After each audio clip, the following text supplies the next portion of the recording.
영토나 자원을 두고 싸우던 전쟁은 이제 옛날 이야기입니다. 2026년 세계는 완전히 새로운 국면의 전쟁에 들어섰습니다. 눈에 보이지는 않지만 그 어떤 것보다 강력한 힘을 차지하기 위한 싸움이죠. 네, 오늘 우리가 함께 살펴볼 이 이야기는 정석희 교수의 실리콘 로고스 4편이 제시하는 깊은 통찰에 그 뿌리를 두고 있습니다. 자, 바로 이 이미지가 오늘 이야기의 핵심을 압축해서 보여주고 있습니다. 2026년의 사계는 더 이상 낡은 국경선으로 나뉘어 있지 않아요. 거대한 두 기술 초강대국에 의해 완전히 갈라져 있죠. 지금부터 이 거대한 분열의 중심에 과연 무엇이 있는지 한번 깊숙이 파고 들어가 보겠습니다. 2020년 우리가 알던 세계 지도는 잊으셔도 좋습니다. 이제 새로운 지도는 연산력이라는 눈에 보이지 않는 에너지원에 의해 다시 그려지고 있거든요. 이 힘이야말로 국가의 생존을 결정하는 새로운 화폐이자 권력의 기준이 된 겁니다. 연산력이 대체 뭐냐고요?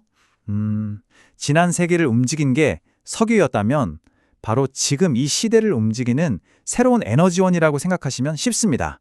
이게 바로 인공일반지능, 즉 AGI를 깨우고 움직이게 하는 엔진이고요. 이 새로운 지정학적 게임의 최종 목표물이기도 하죠. 자, 그럼 이 거대한 지능전쟁의 한복판에서 두 강대국은 과연 어떤 다른 전략을 가지고 서로를 마주하고 있을까요? 이제부터 그들의 플레이북을 한번 들여다보겠습니다. 보시는 것처럼 미국과 중국 두 나라의 접근법은 정말 정반대입니다. 미국은 하드웨어라는 압도적인 자산을 기반으로 팍스 실리카 체제를 구축하려 하고요. 반면 중국은 소프트웨어의 독창성을 무기로 한 디지털 실크로드 전략으로 맞서고 있습니다. 미국의 팍스 실리카 전략은 사실 굉장히 단순하고 강력합니다. 엔비디아의 H200 같은 최첨단 칩, 즉 물리적인 하드웨어를 통제하면 AI의 미래를 손에 줄 수 있다는 거죠. 왜냐고요? 압도적인 하드웨어는 곧 더 빠른 학습 속도와 더 깊은 추론 능력을 의미하니까요.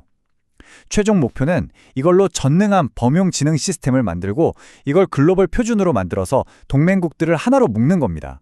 반면에 중국은 미국의 칩 제재라는 아주 명백한 한계를 극복해야만 합니다. 그래서 어떻게 하느냐? 소프트웨어에서 기가 막힌 창의성을 발휘하는 거죠. 예를 들어 딥시크 모델처럼 좀 떨어지는 하드웨어로도 최고의 성능을 뽑아내는 저비용, 고효율 알고리즘을 만드는 데 집중하는 겁니다. 이건 마치 압도적인 하드웨어 격차를 기발한 소프트웨어 설계로 메우는 일종의 지능형 참호전 같은 거예요. 그런데요, 이 경쟁이 우리가 지금까지 봐왔던 다른 모든 경쟁과 근본적으로 다른 점이 있습니다. 이 게임에서는 2등이라는 자리가 사실상 아무런 의미가 없다는 겁니다. 자, 이 숫자를 한번 보세요. 1%.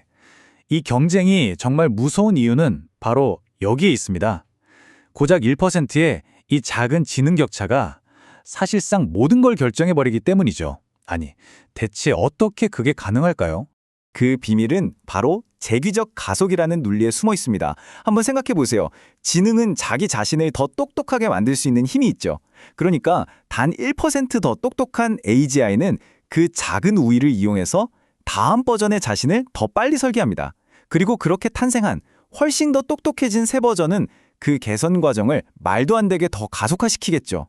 결국 처음에는 정말 사소해 보였던 그 1%의 격차가 순식간에 그 누구도 따라잡을 수 없는 격차로 폭발해버리는 겁니다. 진정한 승자독식 시나리오가 펼쳐지는 거죠.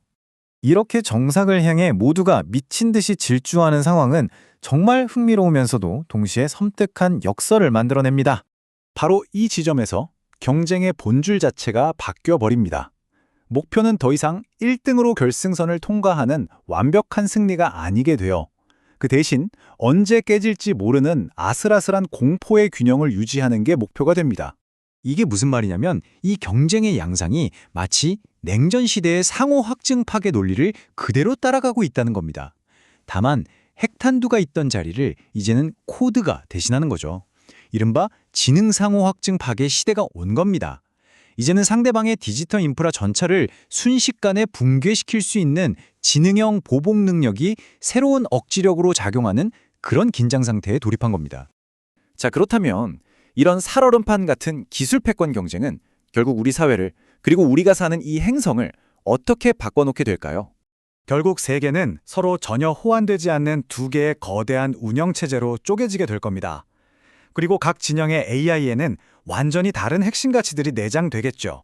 한쪽은 개인의 자유와 효율을 최우선으로 여기고 다른 한쪽은 국가 통제와 집단의 안정을 최우선으로 삼는 식으로요.